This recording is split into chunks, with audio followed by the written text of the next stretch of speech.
there is nothing there. But let me take the conversation away from health, especially when we have a female panel. I want to point one thing to you. Something, I will not be sitting here but for education.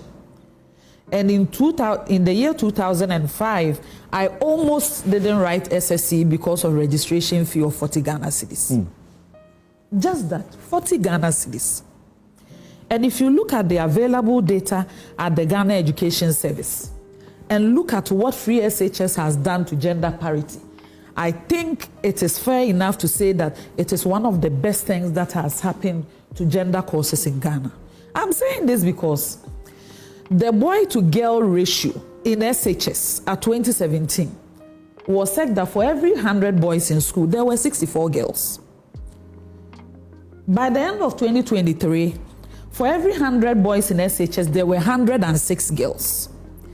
And these are facts. I've not changed anything. I've not tagged it. And it's all because of free SHS. It is because the financial barrier was removed, and families who would have been forced to choose who should go said, all of you should go and be working through the system. At least you will get the SS certificate. But do you sincerely think the accurate thing to do is to lump up all those who have gone through SHS within the period and say, but for bringing the free part of it, they would have lost the opportunity of education? It is important because you look at the data of students at every academic year, the number of students who were in school. And the jump, the number, the jump, they just don't make sense. But for the fact that something substantial have happened. Because the trend... The narrative suggests that there would have been zero student enrollment. No, it doesn't. No. I don't think that is the impression we are seeking to create. No. Of course, before free SHS, there were people in SHS.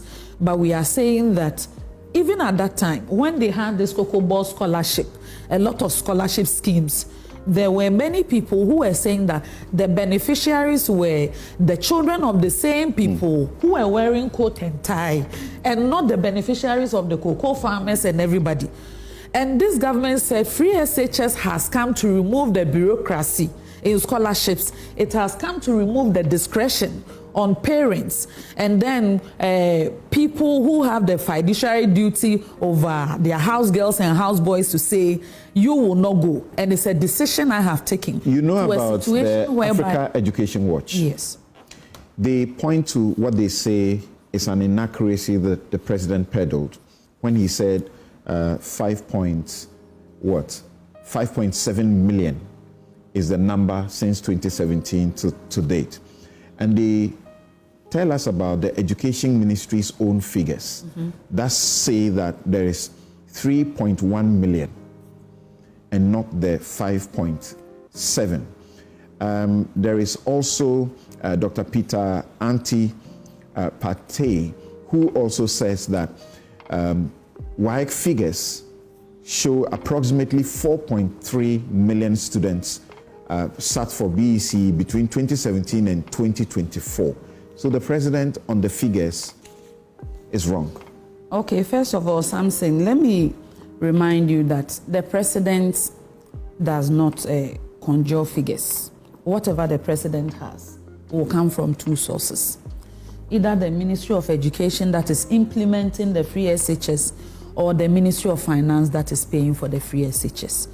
And there was also a trend in 2017 and beyond, where students who had sat home for years, some completed 2013, 2014, 2015, there are even videos and documentaries of people who even had kids. But as soon as free SHS was introduced, they said, let me take advantage of this development and go back to school.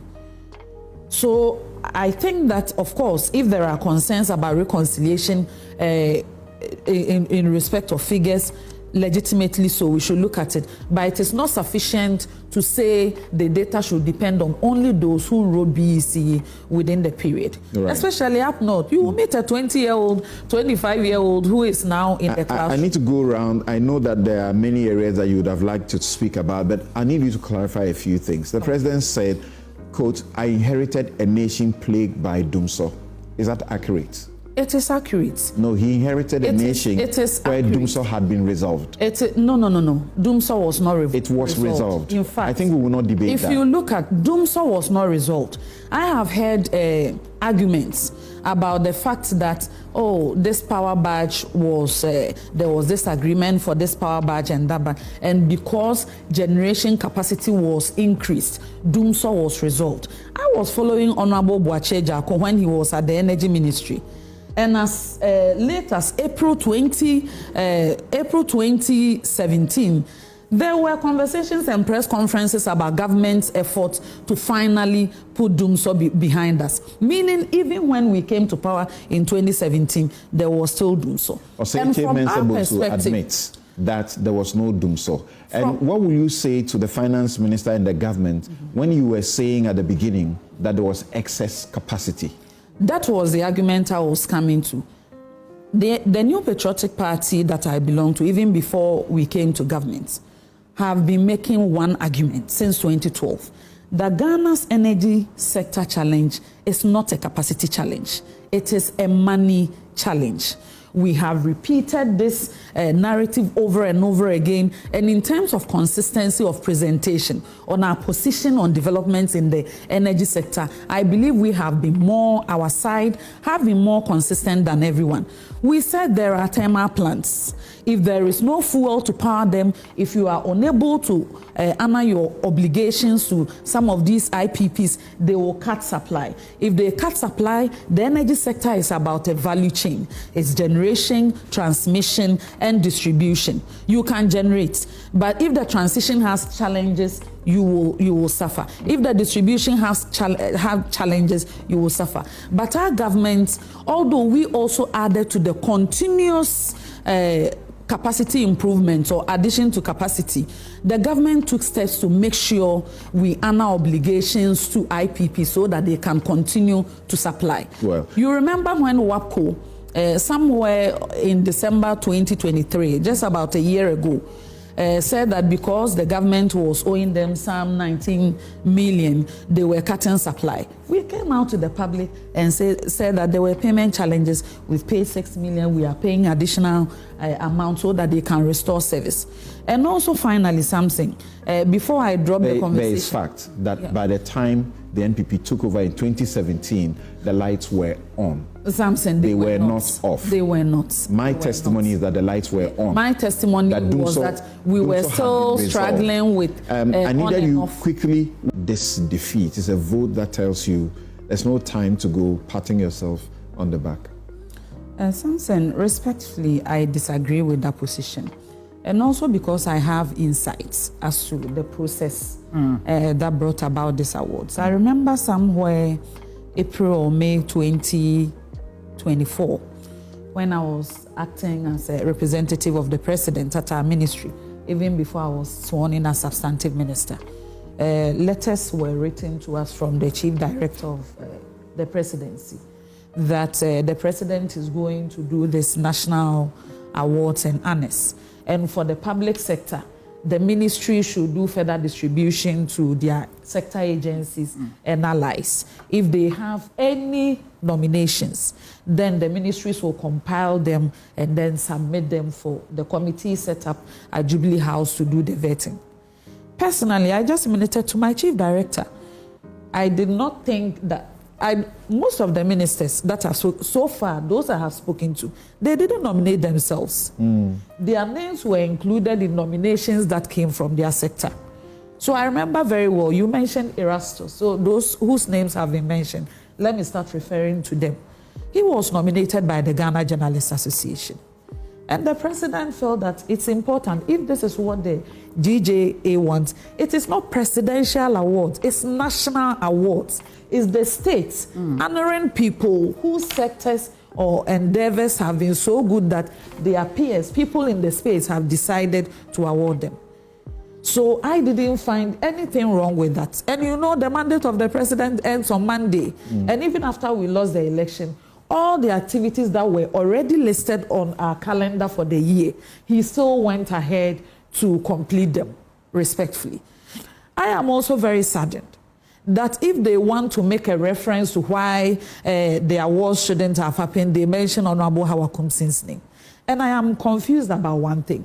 Is it the case that unanimously we are saying that ministers should not be given national awards or honors? That's the view. That's the view of someone like is that the case that there is no precedent to ministers of states receiving national honors, and President Akuffo Addo is the first president to give awards or honors to his ministers? Secondly, looking at Honorable Hawa Kumsin, you know, in Ghana, I say bad news sells. People just say, oh, we've heard that she pulled a gun, and then just brand her as somebody. Speaking as a lawyer, respectfully, senior, is pulling a gun a crime in Ghana? Oh my no, I am